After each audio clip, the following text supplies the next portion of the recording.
J'ai pas le temps de te faire la guerre. Pour être franc, j'ai autre chose à faire que te voir tomber. I grew up in this neighborhood. I love this neighborhood. It's where I feel at home. St-Henri is like an alphabet soup. You know, you have all the letters. It's just all mixed up, but it's still good. It is such a cross-section of socioeconomic status, language, and more culture. We just really see this as the perfect combination of an emerging neighborhood and also a community neighborhood. St-Henri est un quartier ouvrier, très ouvrier.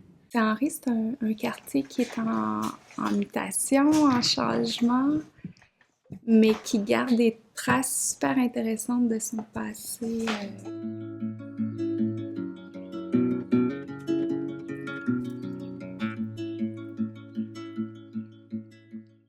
D'abord, avant d'être un quartier, Saint-Henri a été une ville, je dirais de partir environ de 1870 à peu près, jusqu'en 1905, si je me souviens bien, où la ville est devenue un quartier de Montréal.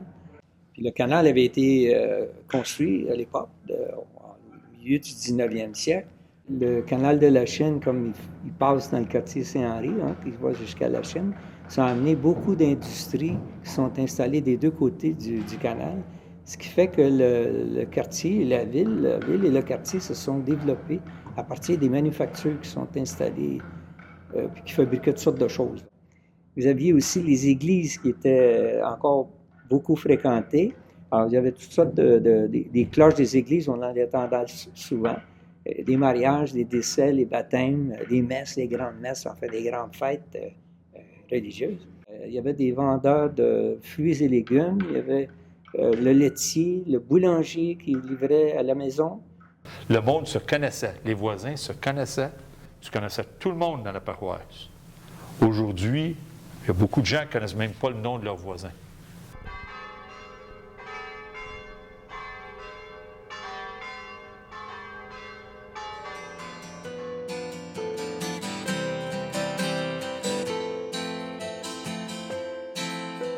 There's Tuck Shop here, Campanelli, Mariani's on the corner, Lecce Desserts right on in the Alpro building.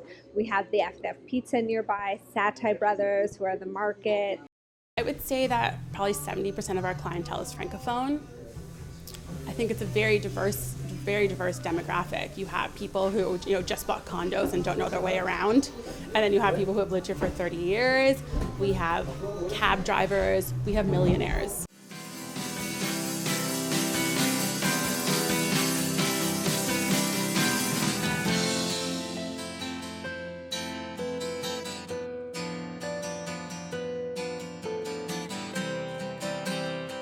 In my lifetime, I've seen enormous changes that have come here.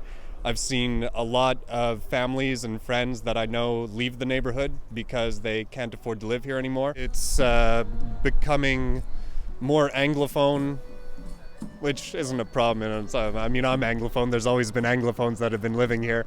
But there's a lot more students coming into the neighborhood. And there's, of course, a whole lot of people from the condos coming in.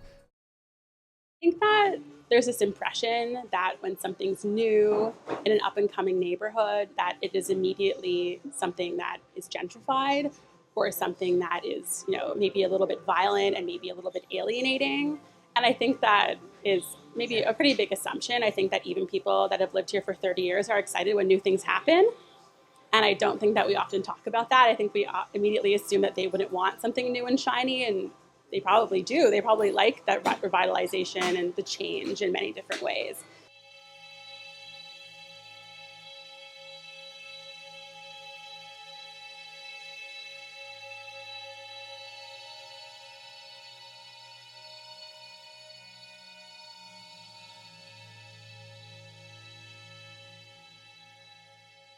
Les usines qui ont été transformées en condos, c'est des très beaux édifices. J'aimerais ça comme ça serve à la communauté puis aux besoins qu'on a.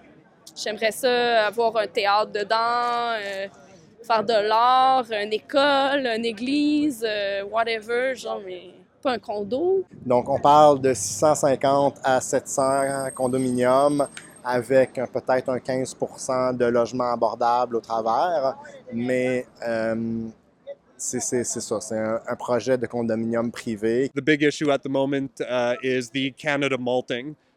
We've got a system in this city, and it hits this neighborhood among the hardest, where developers are incentivized to chase out low-income families. I mean, this is the system that we have voted for, that people are supporting, the one that hurts them ultimately. We are here with some clear political objectives. We want the city to start buying up spaces of land like this one to slow down the process of speculation, which is feeding the gentrification. We want to see some more social housing. St-Henri, si tout le monde se mettrait ensemble pour la cause qu'on fait aujourd'hui, ou une cause contre la pauvreté, si St-Henri se mettrait tout ensemble, c'est sûr qu'on gagnerait. Il n'y aura pas cette force pour nous arrêter, ça c'est sûr. They say that French goes against English and English against French, but I don't agree with that. As long as everybody gets along, no matter what language, what color you are, as long as everybody gets along together, I think that it's mostly French, but English people are welcome too. Grassroots activism is about expression that comes from a ground level rather than from up above where it sort of filters downwards, you know. So it's important, I suppose, because it enables every voice to be heard.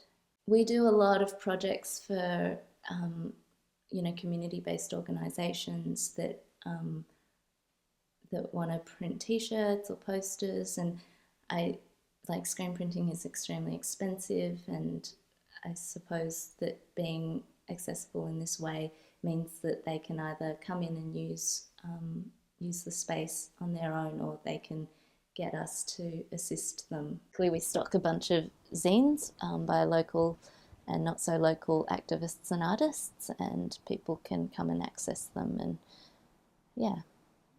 Someone from anywhere, literally, can walk through the door, be warmly greeted, and invited to make just about anything that their heart desires. We introduce them to the materials. We make sure that they know that this is a free, safe, and accessible space. It has at the core of its mandate inclusivity, which is an ever-expanding notion, because every new person that walks in changes the inclusiveness. How can these spaces serve as examples for other communities to embrace this model of community sharing? We see young families, we see residents that have been in this neighborhood for generations. We see French, we see English. We see new residents that have moved down the street just weeks ago, and others who have walked by the storefront 1,000 times and have been here for maybe 10 years, but just decided to walk in one day. Transformation, not just on a personal level, but literally on a societal level, can start to happen when people collaborate and create together.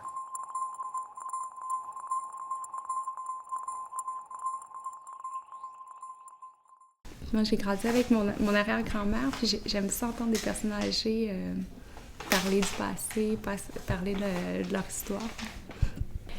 J'ai essayé de présenter peut-être le côté qui change de St-Henri avec une jeune qui est plus ou moins intéressée au départ à aller visiter sa vieille tante qui radote toujours la même histoire, mais qui se rend compte que finalement, elle a tout son passé historique de St-Henri qui vient la chercher finalement. En tout cas, c'est comme la rencontre entre deux générations, entre peut-être deux groupes de personnes qui habitent, qui sont en train de se croiser dans St-Henri. St-Henri was mainly built in the first part of the 20th century. And now you can see that some places there's condos and newer buildings, but with no style still. Last winter, I encountered Montréal, which is a very small festival that choose an arrondissement every single year and work on this neighborhood to try to learn what is going on and try to make art in this specific neighborhood. And this year's it was St-Henri. So what was the traces of the people of the actual era?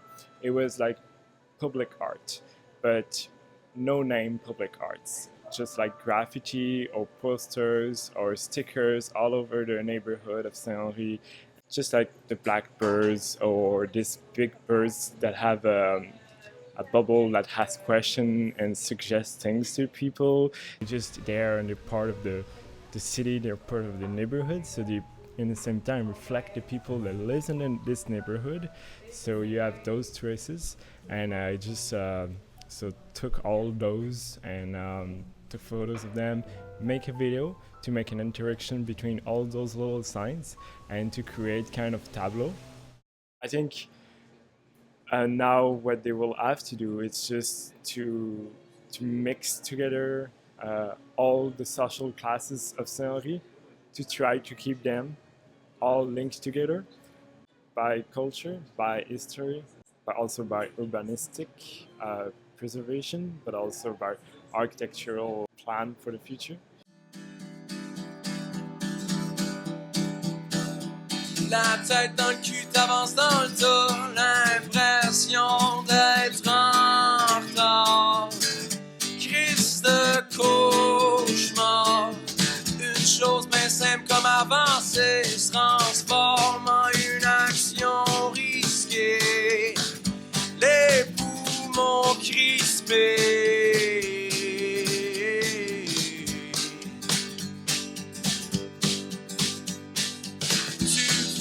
Ben lui faire comprendre que tu dévales une pente. La tête. Même si on part demain, mais on va continuer. Plus courte, l'avenir te pousse à bout.